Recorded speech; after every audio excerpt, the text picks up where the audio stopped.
Hello friends, welcome to Kuldeep education point.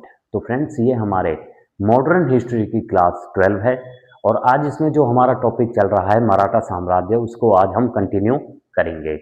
हमने अपनी previous class में कि किस प्रकार से मराठा साम्राज्य की जो सज्जन सिंह थे, पांचवी पीढ़ी थी जो शिवाजी की, वो किस प्रकार से 1303 में महाराष्ट्र में आके बसी थी। उसके बाद जो सज्जन सिंह के उत्तराधिकारी होते हैं उनमें से एक थे शाहजी भोसले और शाहजी भोसले के पुत्र थे शिवाजी प्रथम। तो हमने शिवाजी प्रथम के बारे में देखा किस प्रकार से शिवाजी प्रथम ने अफजल खां व शाइस्ता खां इनको हराया था, जो औरंगजेब के द्वारा भेजे गए थे। और जब औरंगजेब ने अपने सबसे भरोसेमंद सलाहकार जयसिंह को भेजा था, तो जयसिंह ने पुरंदर किले में, जहां पर शिवाजी प्रथम व उनका परिवार और मराठा साम्राज्य का जो खजाना था वो थे पुरंदर के किले में। तो जयसिंह ने जब पुरंदर के किले को घेर लिया था, तो शिवाजी ने जयसिंह व जयसिंह का जो पुत्र था राम सिंह, इनके साथ एक संधि करी थी, जो थी हमारी पुरंदर की संधि। और पुरंदर की संधि हुई थी 1665 में।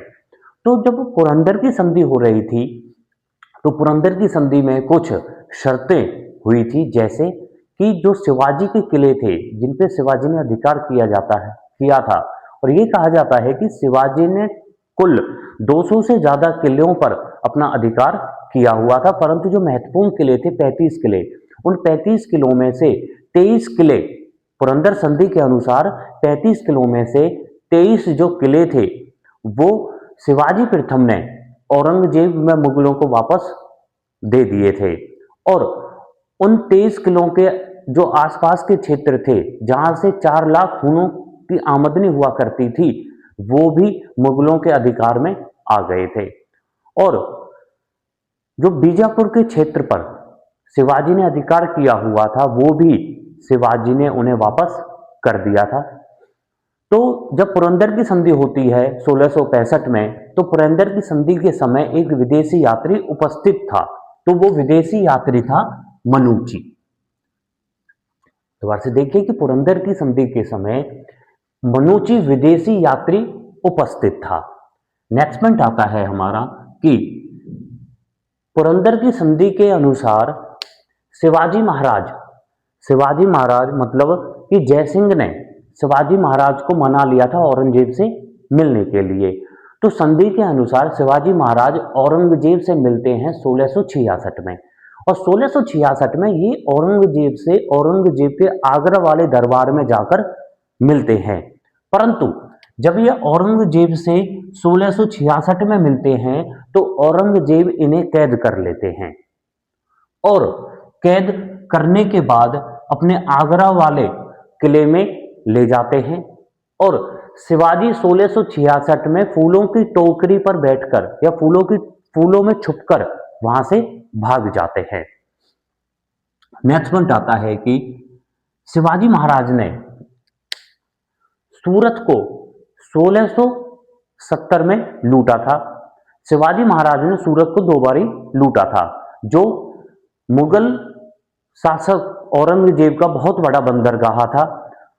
और सूरत को सबसे पहले 1664 में व दूसरी बारी 1670 में लूटा गया था।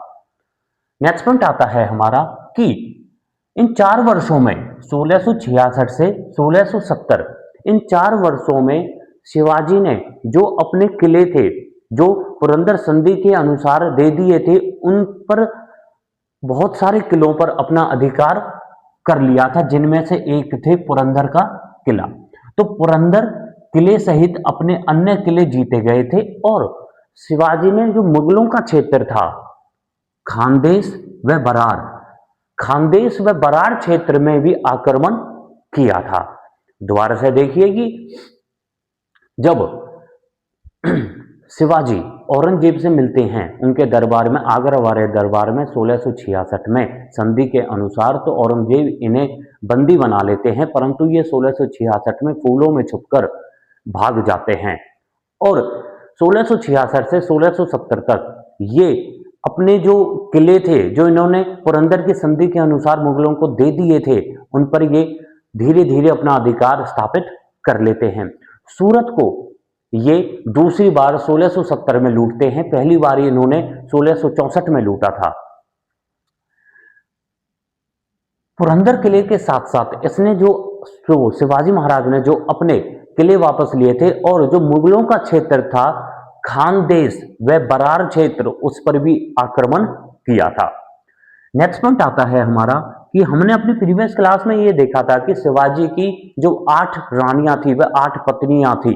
तो शिवाजी के जो वैवाहिक संबंध थे और दूसरे वंशों के साथ वो थे, पहले हैं सिरके, दूसरे हैं मौर्य राजवंश, तीसरे हैं निम्बालकार और चौथे हैं देशमुख। तो ये कुछ ऐसे वंश हैं जिनसे शिवाजी के जो वैवाहिक संबंध थे इन राजवंशों से। और शिवाजी की जो 8 पत्नियां थी, उन 8 पत्नियों में से शिवाजी जब मर जाते हैं या उनका निधन हो जाता है तो शिवाजी के साथ पुतलीबाई जो उनकी पत्नी थी वो सती होती है। तो शिवाजी के साथ सती होने वाली उनकी पत्नी थी पुतलीबाई। नेक्स्ट पॉइंट आता है हमारा कि शिवाजी महाराज ने अपना औपचारिक राज्याभिषेक करवाया था। तो शिवाजी ने अपना औपचारिक राज्याभिषेक 16 जून 1674 में किया था और इन्होंने ये राज्याभिषेक, अपना औपचारिक राज्याभिषेक रायगढ़ दुर्ग में करवाया था। जब शिवाजी का राज्याभिषेक हो रहा था 1674 में, तो एक विदेशी यात्री था हेनरी ने शिवाजी के लिए उपहार दिया था। तो शिवाजी के लिए हेनरी ने उपहार भेजा था जो एक विदेशी यात्री था। नेक्स्ट पॉइंट आता है कि राज्याभिषेक, जब शिवाजी महाराज का राज्याभिषेक हो रहा था तो उस राज्याभिषेक को जिस विद्वान व जिस पंडित ने करवाया था वो था गंगा भट्ट पंडित व विद्वान ने शिवाजी महाराज का राज्याभिषेक करवाया था। और ये जो विद्वान थे ये थे काशी के। तो काशी के गंगा भट्ट विद्वान ने व पंडित ने शिवाजी का औपचारिक राज्याभिषेक करवाया था जो 1674 में हुआ था। नेक्स्ट पॉइंट आता है हमारा कि जब इनका राज्याभिषेक हो रहा था, शिवाजी का जब औपचारिक राज्याभिषेक हो रहा था, उसमें हेनरी नामक विदेशी यात्री ने तो उपहार भेजा था, परंतु एक विदेशी यात्री वहां पर उपस्थित भी था और वो विदेशी यात्री था जॉर्ज ऑप्सन डेन विदेशी यात्री उपस्थित था जब शिवाजी का औपचारिक राज्याभिषेक हो रहा था 16 जून 1674 में। नेक्स्ट पॉइंट आता है हमारा कि जब इनका राज्याभिषेक हो रहा था तो इनको कुछ उपाधियां दी गई थी, जैसे छत्रपति। तो इन्हें छत्रपति महाराज शिवाजी भी कहा जाता है, छत्रपति शिवाजी कहा जाता है। दूसरी उपाधि थी हिंदू धर्मोद्वारक, कि हिंदू धर्म की रक्षा करने वाला। और तीसरी उपाधि थी हिंदू बादशाह, कि हिंदू धर्म का शिवाजी बादशाह हैं। तो ये उपाधि दी गई थी इन्हें राज्याभिषेक के द्वारा। नेक्स्ट पॉइंट है हमारा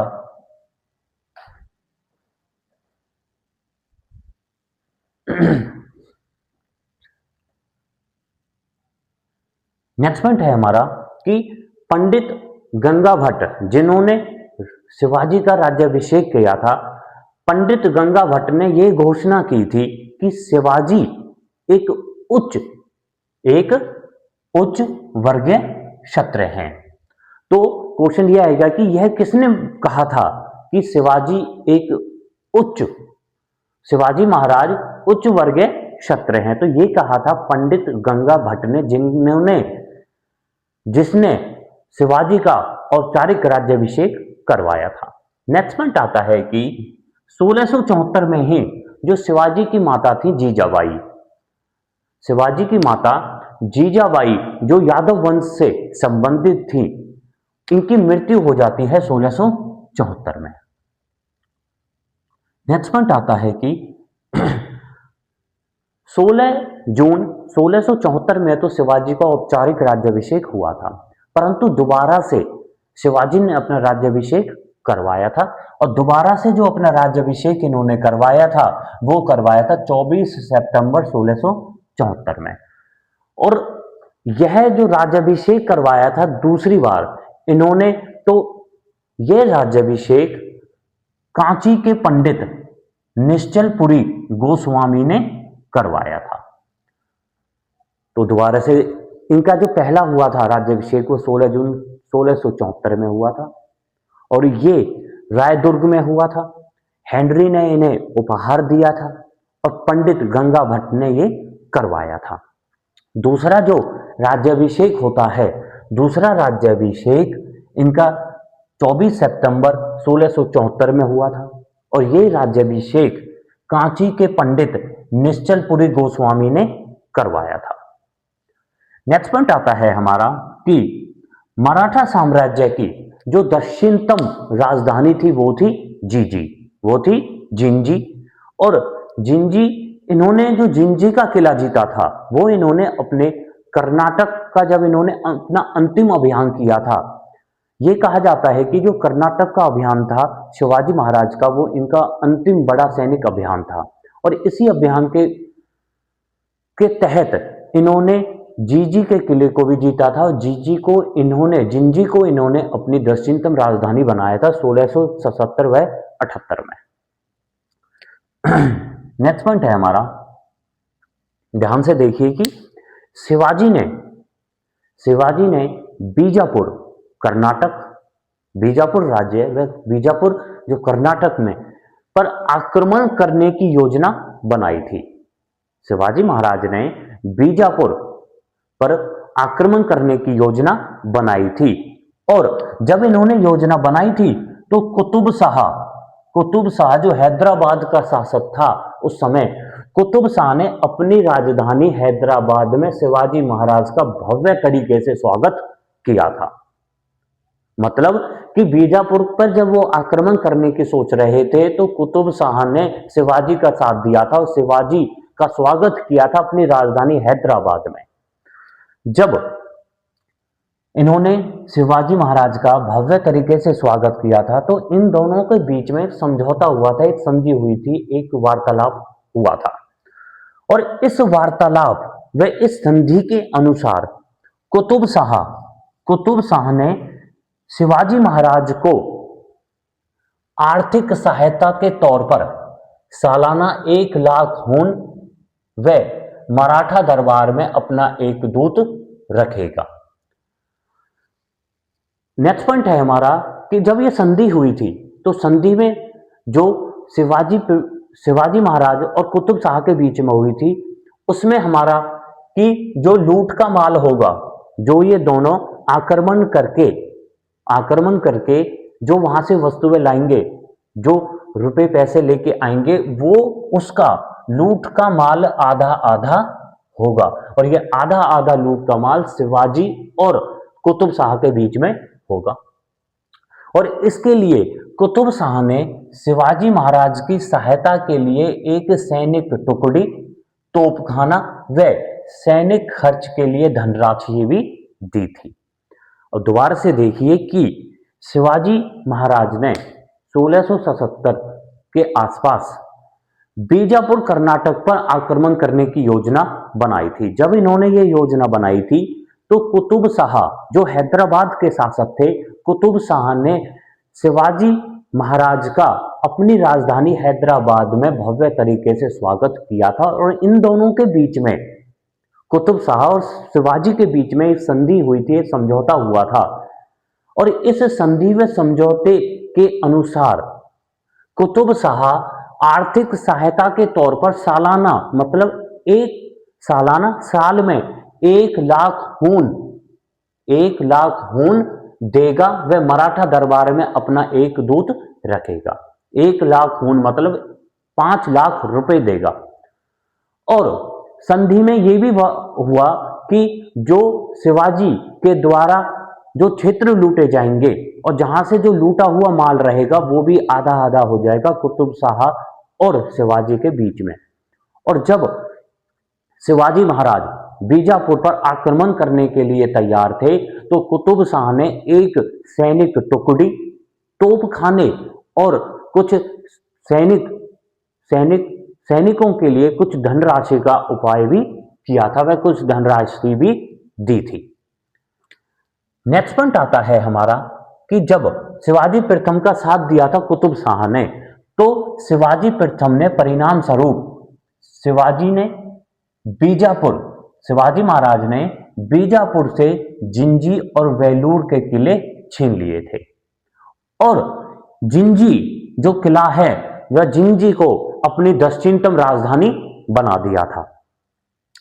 नेक्स्ट पॉइंट कि जब इन्होंने बीजापुर से जिंजी व वेलूर के किले छीन लिए थे, तो शिवाजी के सौतेले भाई थे जो थे एकोजी, और एकोजी के क्षेत्र को भी जीत लिया था। तो ये था शिवाजी का अंतिम अभियान, जो जिसमें कुतुब शाह ने उनका साथ दिया था, और शिवाजी ने बीजापुर क्षेत्र के जिंजी व वेलूर किले को भी जीता था। नेक्स्ट पॉइंट आता है कि जब शिवाजी प्रथम व शिवाजी महाराज हमारे कर्नाटक अभियान से वापस आते हैं, तो कुछ दिनों के पश्चात शिवाजी महाराज बीमार हो जाते हैं, और शिवाजी महाराज का जो कर्नाटक अभियान था, जिसे अंतिम अभियान भी कहा जाता है, उसके बाद 12 अप्रैल 1680 को शिवाजी महाराज की मृत्यु हो जाती है।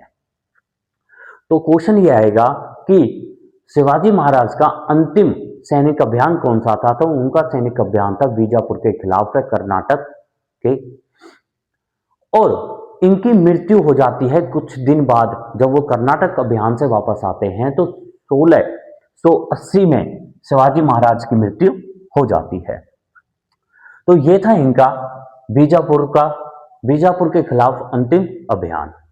अब जो औरंगजेब थे, जो मुगल शासक था औरंगजेब, जिसने शिवाजी को पकड़ने के लिए अफजल खां को भेजा था, और फिर अपने मामा शाइस्ता खां को भेजा था, और उसके बाद जयसिंह को भेजा था, और जयसिंह के साथ शिवाजी प्रथम की पुरंदर की संधि हुई थी 1665 में। तो औरंगजेब ने शिवाजी प्रथम को कुछ नाम दिए थे, वह कुछ एक उपाधि भी दी थी। जैसे औरंगजेब ने शिवाजी महाराज को पहाड़ी चूहा, साहसी डाकू व राजा की उपाधि दी थी। जब शिवाजी महाराज की जब मृत्यु हो जाती है 1680 में, तो शिवाजी महाराज के बाद इनके जो बड़े पुत्र थे शाहजी को राजा बना दिया जाता है। शाहजी को अगला उत्तराधिकारी बनाया जाता है। तो अभी हमने हमारे शिवाजी के बारे में पढ़ा था। अब हम जो महाराज शिवाजी का, जो छत्रपति शिवाजी थे, छत्रपति शिवाजी के प्रशासन के बारे में देखेंगे। और छत्रपति शिवाजी के प्रशासन में जो मंत्री थे, जो अधिकारी थे, उनका एक संगठन, एक मंत्री परिषद बनाया गया था, जिसे हम अष्टप्रधान भी कहते हैं। तो अष्टप्रधान जो था वो शिवाजी के शासनकाल में था। नेक्स्ट पॉइंट आता है इसमें कि हमारे जो अष्टप्रधान है, अष्ट मतलब होता है 8 और प्रधान, तो 8 प्रकार के जो प्रधान होते थे, जिनको अलग प्रकार के विभाग दिए जाते थे, उन्हें हम मंत्री परिषद व अष्टप्रधान भी कहते हैं। तो पहले जो प्रधान थे वो थे पेशवा, और पेशवा जो थे उन्हें प्रशासनिक संगठनकर्ता व प्रधानमंत्री दैनिक कार्यों का संचालन किया करते थे वो, और सबसे प्रमुख जो थे वो पेशवा थे। दूसरे आते हैं अमात्य या मजूमदार, और अमात्य व मजूमदार जो थे वो वित्त मंत्री थे। वित्त मंत्री जो राजस्व विभाग को संभाला करते थे, राजस्व विभाग का देखभाल किया करते थे, और इन्हें अमर्त्य को 12,000 हून वेतन दिया जाता था महीने में। नेक्स्ट तीसरी जो हैं वो हैं हमारे वाक्यानवीस मंत्री, और वाक्यानवीस मंत्री जो थे वो दैनिक कार्यवाही का विवरण दिया करते थे। जैसे आधुनिक समय में गृह मंत्री के जो कार्य होते हैं वो ही उस समय में वाक्य नवीन मंत्री के कार्य हुआ करते थे। चौथा है हमारा सचिव व शुरूनवीस व चिटनिस, और इनका जो कार्य था वो था पत्रचार विभाग। मतलब कि जब जो सूचना देनी होती थी पत्रचार लेखों के द्वारा, चिट्ठियों के द्वारा, तो वो विभाग था हमारा सचिव शुरूनिवेश चिटनिस के पास।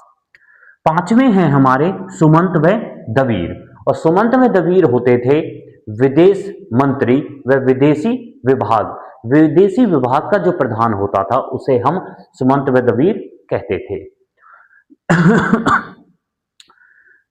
छठा है हमारा सेनापति। सेनापति या सर ए नौबत, और सेनापति जो थे वो सैन्य संगठन, भर्ती, रसद, युद्ध प्रबंधन करना व सेना का प्रधान होता था।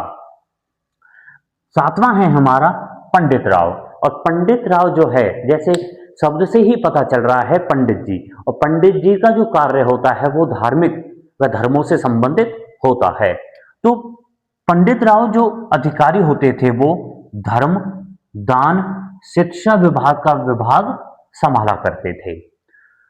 आठवां है हमारा न्यायाधीश, और न्यायाधीश जो थे वो मुख्य न्यायाधीश व न्याय विभाग के प्रधान हुआ करते थे, जो न्याय विभाग को संभाला करते थे। तो ये थे हमारे 8 प्रकार के अष्टप्रधान जो शिवाजी महाराज के शासनकाल में थे। अब ये जो अष्टप्रधान है, अष्टप्रधान के जो पद हैं वो ना तो स्थायी थे और ना ही आनुवांशिक थे। मतलब ना तो ये स्थायी थे, परमानेंट नहीं थे, इन्हें कभी भी हटाया जा सकता था राजा की इच्छा से, और ना ही ये आनुवांशिक थे। मतलब कि पद के बाद इनके बेटे या उनके बेटे, ये ब्लड रिलेशन नहीं था इसमें। ये जो पद थे, ये जो अधिकारी थे, ये राजा के प्रति उत्तराधिकारी थे, मतलब उत्तरदायी रहते थे। जब तक राजा चाहता था तब तक ही ये अपने पद पर बने रहते थे। इन अधिकारियों को नकद वेतन दिया जाता था, मतलब इनको कोई भी जागीर व जमीन नहीं दी जाती थी, इन्हें सिर्फ नकद वेतन ही दिया जाता था। और इनके जो पद थे, इन पदों का स्थानांतरण होता था, मतलब ट्रांसफर भी होता था, और इसका जो अधिकार था वो राजा के पास था, शासक व सम्राट के पास होता था। तो ये थे हमारे अष्टप्रधान व अष्टप्रधान की जानकारी। फिर आते हैं कि महाराजा शिवाजी के अधीन जो प्रशासनिक इकाई थी, मराठा साम्राज्य की जो प्रशासनिक इकाई थी वो थी हमारी, सबसे पहले आती है प्रांत, और प्रांत का जो अधिकारी होता था उसे सूबेदार व मामलतदार भी कहा जाता था। दूसरी जो इकाई है वो है हमारी महाल, और महाल के अधिकारी को सर हवलदार कहा जाता था। और तीसरी जो इकाई है वो है तर्फ, और तर्फ के जो अधिकारी होता था उसे हवलदार भी कहा जाता था। चौथी जो इकाई है वो है हमारी मौजा, और मौजा के अधिकारी को कारकुन कहा जाता था, और कारकुन जो होता था वो गोदाम का अधिकारी होता था।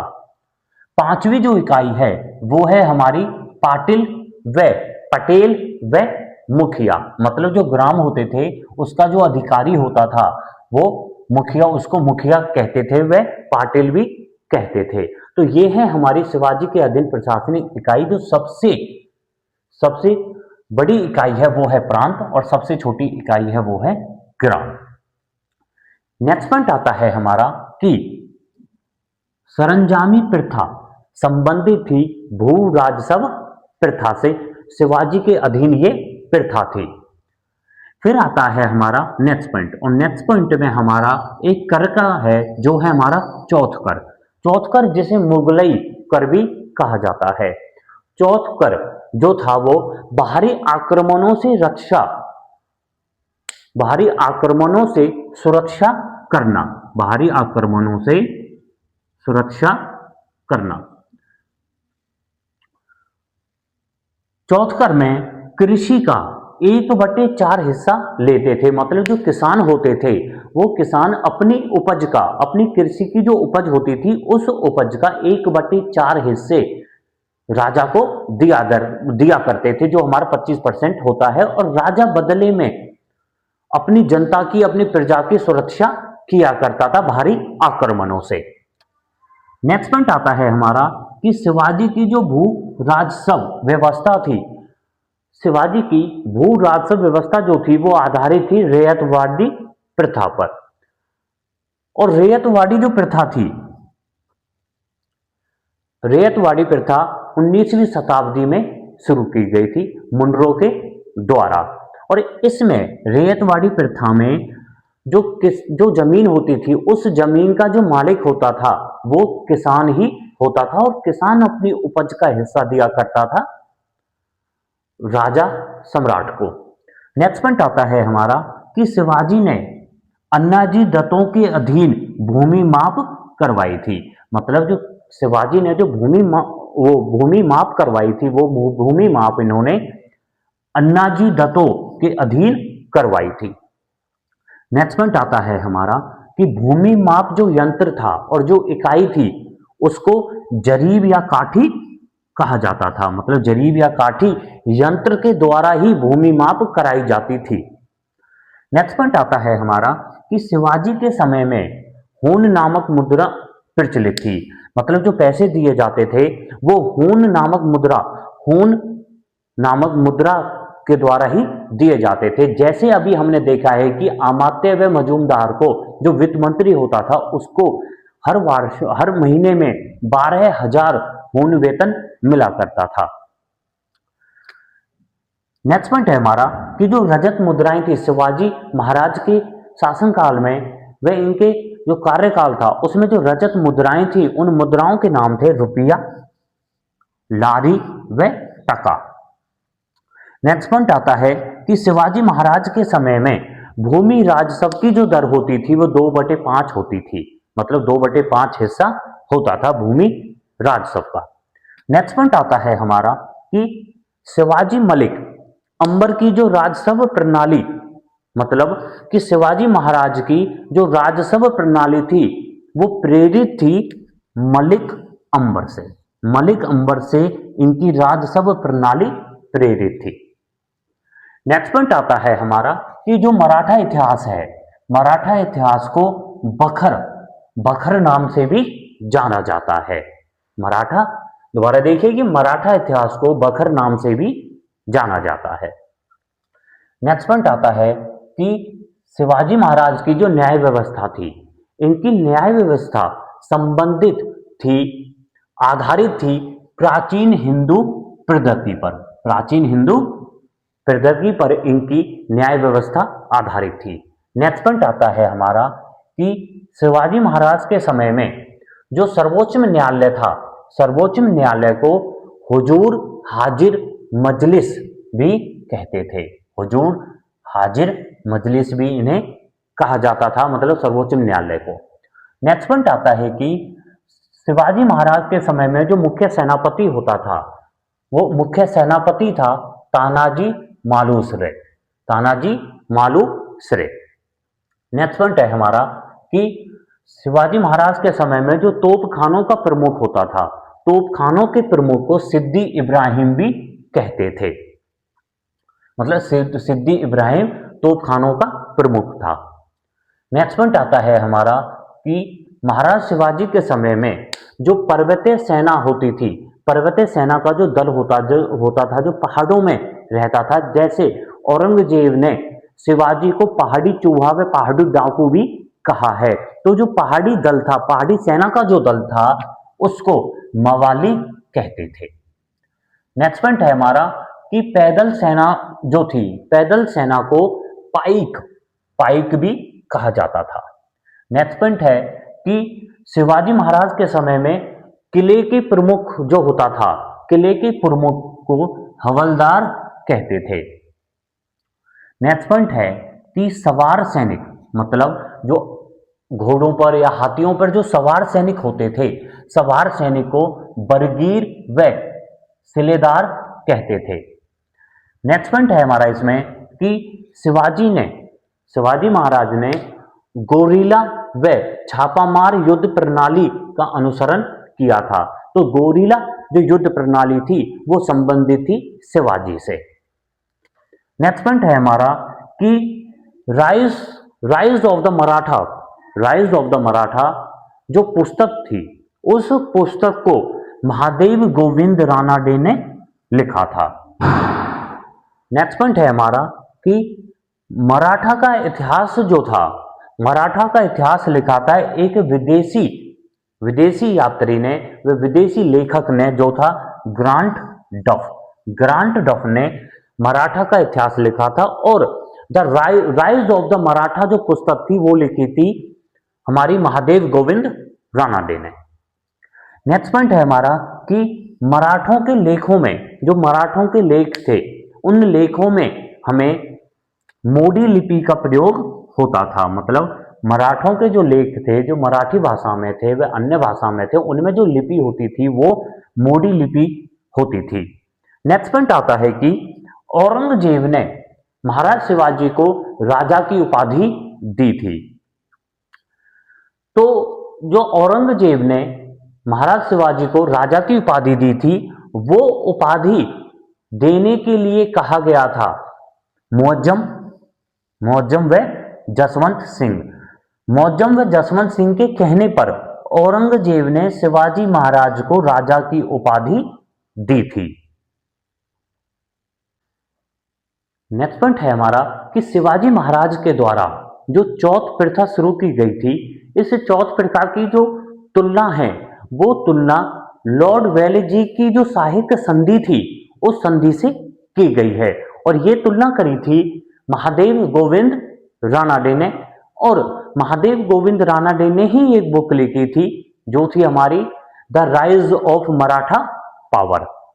नेक्स्ट पॉइंट आता है हमारा कि जो स्थायी सेना थी, जो परमानेंट सेना थी मराठा साम्राज्य की, उसको पागा कहते थे और इसमें 30 से 40 हजार घुड़सवार रहते थे। और इन घुड़सवारों के ऊपर जो अधिकारी होता था उसको हवलदार कहते हैं, मतलब उसको हवलदार कहते थे, और हवलदार को एक वेतन दिया जाता था। दोबारा से देखिए कि स्थायी सेना को पागा कहते थे और इस पागा में 30 से 40 हजार घुड़सवार रहते थे, और उन घुड़सवारों के ऊपर जो अधिकारी होता था उसको हवलदार कहते थे, और हवलदार को एक नियमित वेतन दिया जाता था। नेक्स्ट पॉइंट है हमारा कि 1679 में अन्नाजी दत्तो ने नए सिरे से राजस्व निर्धारित करने का काम किया था। नेक्स्ट पॉइंट है कि सेना में कुछ कठोर नियम भी थे, कुछ अपने सेना के अपने रूल एंड रेगुलेशन थे, जैसे कि सेना के साथ कोई भी महिला व नर्तकी को ले जाने की आज्ञा नहीं थी। नेक्स्ट है हमारा कि सवार जो थे, सवार को बरगीर व सिलेदार कहते थे। सवार जो थे उन्हें बरगीर व सिलेदार कहते थे। जो बरगीर जो होते थे वो राज्य की ओर से घोड़े व अस्त्र देने पड़ते थे सैनिकों को। मतलब बरगीर वह सैनिक होते थे जिनको राज्य अपनी तरफ से लड़ने के लिए अपनी तरफ से अस्त्र व शस्त्र व घोड़े देता था। दूसरे हैं सिलेदार, और सिलेदार जो थे वो स्वतंत्र सैनिक थे जिनके पास अपने अस्त्र व शस्त्र व घोड़े रहते थे।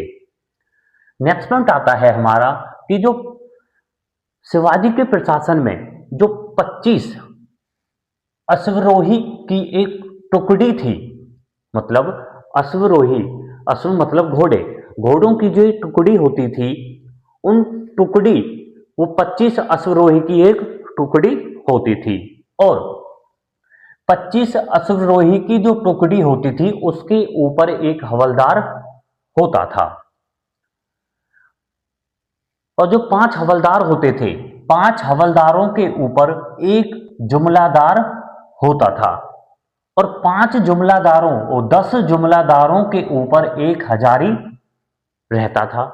और 5 हजारी के ऊपर एक पंच हजारी होता था और पंच हजारी के ऊपर एक सर-ए नौबत होता था अधिकारी और सर-ए नौबत ही घुड़सवार सेना का प्रधान होता था।